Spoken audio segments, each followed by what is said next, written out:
CNN, BBC, France, 24. I'm watching you all. I'm recording every lie. I'm archiving every distortion. I am Ibrahim Traoré, and today I'm pulling off your masks. Yes, you heard correctly. I, whom you call a young military junta leader, whom you brand as a dangerous radical, whom you serve up as an anti-Western dictator, am now telling you the truth. And this time you cannot turn off your microphones. This time you cannot turn away your cameras. This time your editors cannot cut this speech. Because the world you monopolize no longer exists. Because millions will hear these words now, without passing through your filters, without being subjected to your distortions, without being muddied by your lies. I am 34 years old. Every day of my life, I grew up with your lies. As a child, I would watch Africa on television. Always the same images. Children with flies, dry lands, weapons, death. This is Africa, they told us. This is what Africa is. And we believed it. We were ashamed of ourselves. We were ashamed of our own lands, of our own people. But then I grew up. I read, I researched, I questioned, and I understood that the Africa you showed us wasn't real. The story you told us was a lie. The fate you imposed on us was a script you had written. For years, how have you portrayed Africa? How have you shown it? How have you sold it to your viewers? As if we were creatures who had no share of humanity. As if we were savages left outside of civilization. As if we were wretches waiting for you to save us. Every day, every hour, every minute, the same story plays on your screens. Hunger, war, disease, corruption, terror, chaos. These are the words that come to mind when Africa is mentioned.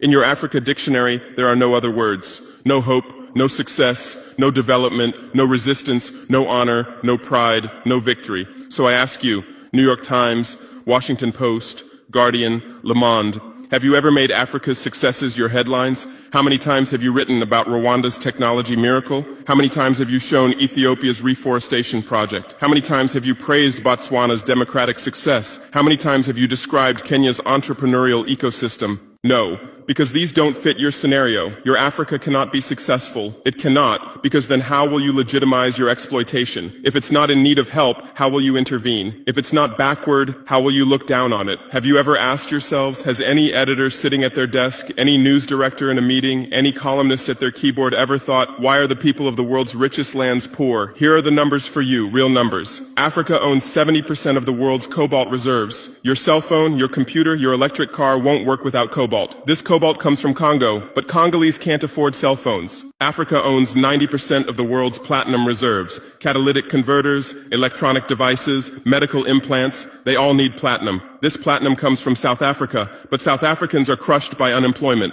Africa provides 30% of the world's gold production. Mali, Burkina Faso, Ghana, Tanzania. Gold flows like rivers from our lands. But our people swim in poverty. Africa supplies 65% of the world's diamond production. Botswana, Angola, Congo, Sierra Leone, billions of dollars worth of diamonds are extracted, but our miners live on $1 a day. Africa owns 35% of the world's uranium reserves. Niger, Namibia, South Africa. Nuclear plants run on our uranium. Paris lights burn with our uranium, but our villages have no electricity. And you still ask, why is Africa poor? No, the right question is, how was Africa kept poor while being so rich? Here's your answer. Colonialism didn't end. It changed shape. You used to come and occupy our lands. Now you come and establish companies. You used to take by force. Now you make agreements. You used to rule with the whip. Now you rule with credit. Let me give you concrete examples. With numbers, names, dates, but you'll never write about these. Glencore, Swiss-based mining giant, extracting cobalt in Congo. 2022 revenue, $256 billion, tax paid to Congo, $500 million, that's 0.2%. Is this justice? Rio Tinto, British-Australian mining giant, extracting bauxite in Guinea, 20 million tons annually. What's left for Guinea? Environmental pollution and cancer. Total, now Total Energies, French oil giant, extracting oil in Angola, Nigeria, Congo. 2022, profit, $36 billion investment in Africa, dirty pipelines, Anglo-American, founded in South Africa but now in London. Diamonds, platinum, iron, taking everything. What it left in South Africa? 6 million unemployed miners. And these are just the tip of the iceberg. What about the invisible, the secret deals, the offshore accounts, the transfer pricing tricks? Every year, $88 billion in illegal money flows out of Africa. Who writes about this? Every year, $45 billion in aid comes to Africa. Everyone writes about this, but no one says Africa is not the continent receiving aid, it's the continent giving aid. While you zoom your cameras on swollen bellies, there is a huge system working silently in the background. Every day, tons of gold, diamonds, cobalt, uranium, oil leave our land. But how? Here is the system. Step 1, create corruption, bribe our leaders, open offshore accounts, promise them a life of luxury, send their children to your schools. Step 2, make deals, get 50-year, 99-year concessions, ask for tax exemptions, be exempt from environmental rules, ignore labor rights. Step 3, control the infrastructure. Take over ports, airports, railways, but only from the mine to the harbor. Don't build roads to the villages. Don't bring electricity to schools. Step 4, provide security. Set up private security companies. Arm them. Declare protesting. Step 5, silence the media. Buy local journalists. Suppress opposing voices. Serve internal unrest news to international media. And this is how the system works. It's been working like this for 100 years, and you don't see this system. You don't want to see it, because you're part of the system too.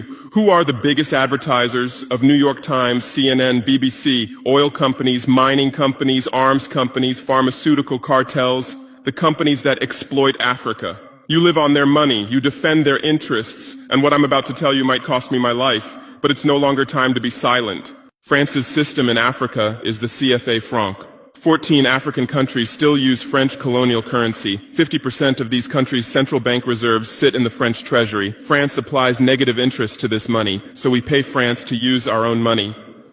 Through this system, France transfers $500 billion worth of resources from Africa every year. Does anyone write about this? No. But when France gives Africa 10 billion euros in aid, it makes headlines. Britain's system is more sophisticated. London is the world's money laundering center. City of London, offshore paradise. Every penny stolen from Africa passes through London. Jersey, Guernsey, Cayman Islands, Virgin Islands, all under British control. Africa's wealth hides there. America's system is AFRICOM, Africa Command, 46 military bases on the continent. Official purpose, security. Real purpose, resource control. Drones in our airspace every day, listening devices everywhere. They say fighting terrorism, but it's not terrorists, it's people's leaders who are targeted. China is the new player, says win-win, builds infrastructure, gives credit, but in exchange for what? 99-year port concessions, mining rights, agricultural lands, debt-trap diplomacy, ask Sri Lanka, ask Zambia, and you write about none of this. Why? Because you're not free press, you're corporate press, your bosses are billionaires. Jeff Bezos bought Washington Post. Why? For love of journalism? Rupert Murdoch's media empire, Fox News, Wall Street Journal, The Sun, The Times, all from the same hand, all giving the same message. West is good, others are bad. Carlos Slim is the largest shareholder of New York Times, Mexican billionaire. Where's his wealth from? Monopolized telecommunications, got rich off Latin America's back, now controls America's most respected newspaper. And you claim to do independent journalism? Who are your editors? Which schools did they graduate from? Harvard, Yale, Oxford, Cambridge? Always the same elite schools, always the same worldview, always the same prejudices. How are your reporters selected? How many languages does your Africa correspondent speak? French, English, that's all. Swahili, Hausa, Yoruba, Amharic, they don't know. They can't talk to the people. Your sources are always the same. Western diplomats, NGOs, experts, and then you come and lecture us.